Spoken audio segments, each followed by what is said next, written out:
Salam ngelihat bola. Welcome back to my channel. Alhamdulillah, timnas Indonesia berhasil mengimbangi perlawanan Arab Saudi dengan skor 1-1 tadi malam ya. Luar biasa. Hasil ini tentu tidak jauh dari ekspektasi yang diharapkan oleh pelatih kepala kita, Coach STY ya, Sintayong. Nah, dari hasil ini tentunya membawa harapan ya untuk pertandingan selanjutnya, di mana kita bisa berharap dan juga tentunya mempunyai bekal yang lebih optimis, di mana kita bisa melakoni laga-laga berikutnya dengan lebih baik dan hasilnya yang positif ya, terutama dalam waktu dekat ini melawan Australia di GBK. Pertandingan tadi malam sangat seru, sangat luar biasa dan fantastis ya, dengan penampilan-penampilan baru terutama dari kiper Maarten Paes yang kita tunggu-tunggu. Nah, Indonesia lebih dulu unggul sekitar menit 19 ya, dari sepakan keras kaki Ragnar Oratmangun ya. Ini melalui kerjasama apik ya yang sangat menarik, dari berawal dari Struijk mengirimkan umpan manis ke Witan Sulaiman, lalu Witan Sulaiman memberikan umpan cutback ke Ragnar Oratmangun, dan Ragnar mampu mengolah bolanya atau mengontrol bolanya di kotak penalti dengan sangat baik ya, sehingga mampu melepaskan tembakan keras yang agak sedikit menyentuh Sandy Walsh ya.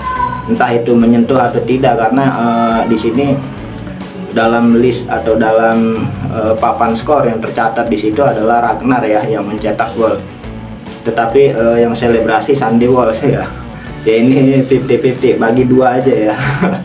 Yang penting Indonesia sudah bisa mencetak gol dan berhasil memimpin lebih dulu ya.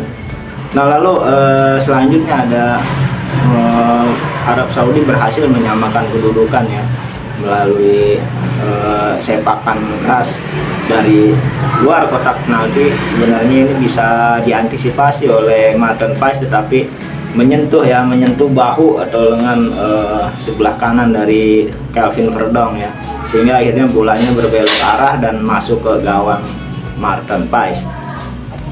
Keunggulan 1-1 bertahan sampai babak kedua. Nah, ini ada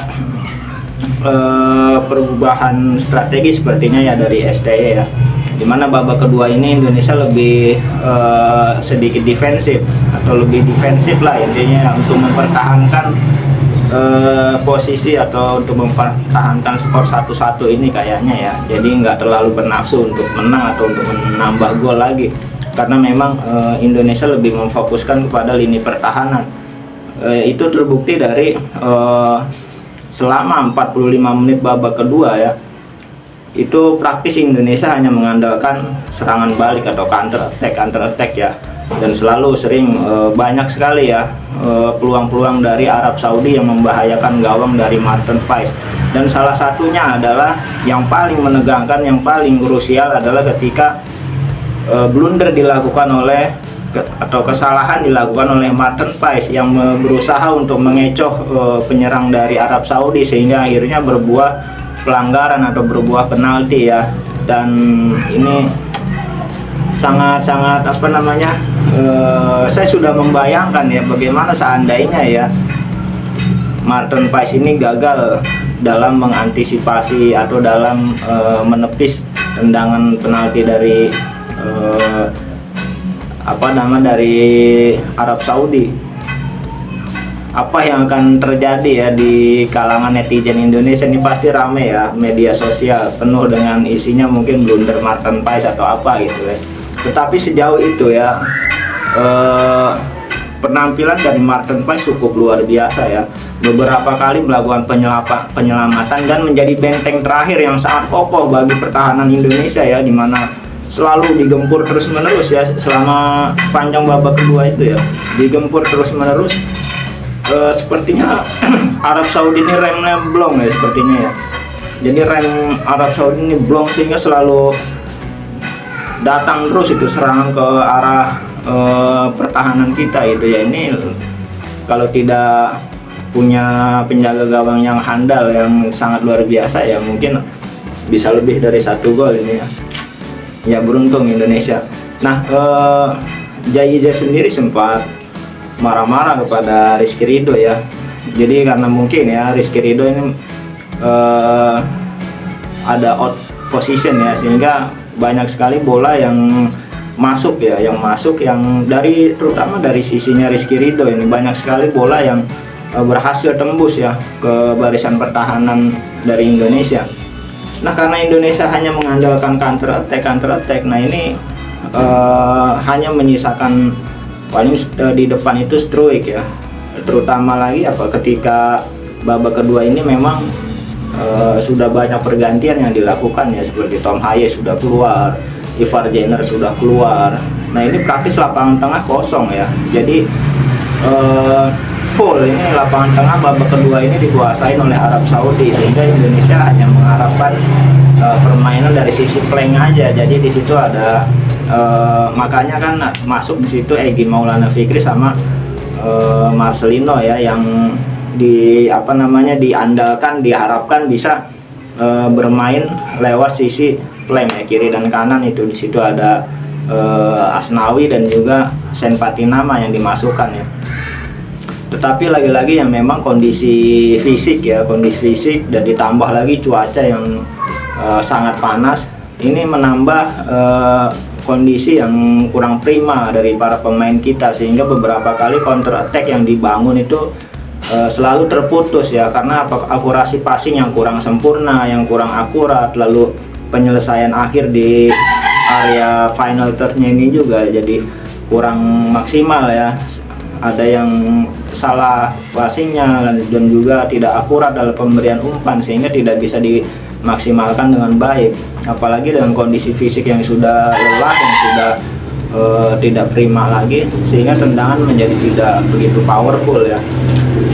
Nah, dari pertandingan ini ada beberapa yang menjadi catatan kita ya, selain utamanya adalah Maarten Paes yang berhasil menggagalkan penalti dari Arab Saudi ya, namanya siapa saya lupa itu. Nah, dari sini kita berharap ya untuk kedepannya Indonesia mampu untuk melakoni laga-laga selanjutnya dengan lebih optimis ya, dengan lebih baik, dan ini bekal untuk menghadapi Australia nanti di GBK tanggal 10 September. Kita harapkan tentunya yang terbaik ya dari hasilnya. Oke, dari sini kita berharap Tom Haye, Ivar Jenner bisa kembali prima, bisa kembali nanti ketika melawan Australia bisa menjadi komando di lapangan tengah ya.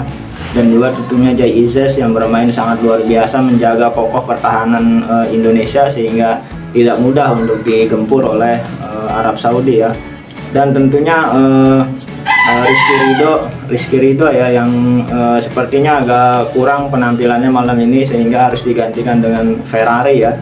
Biasanya Rizky Ridho ini jarang untuk diganti, selalu bermain full ya, mungkin karena dia kurang prima hari ini sehingga sering out position ya, sehingga Jai Izes sendiri marah-marah terus kepada dia ya.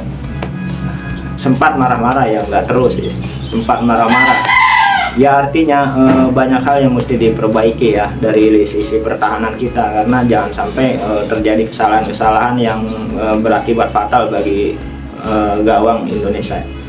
Oke, ini hasil positif, hasil yang baik, yang sangat luar biasa, dan dengan hasil ini Indonesia berada di peringkat 4 klasemen di bawah Arab Saudi yang memiliki nilai sama 1 poin. Dan juga posisi puncak pastinya dipegang oleh Jepang yang telah berhasil memenangi laga dengan skor telak 7-0 melawan Cina ya, dan juga Bahrain tentunya yang menang 0-1 dari Australia. Nah, ini hasil positif. Insya Allah laga berikutnya melawan Australia Indonesia bisa menang. Salam.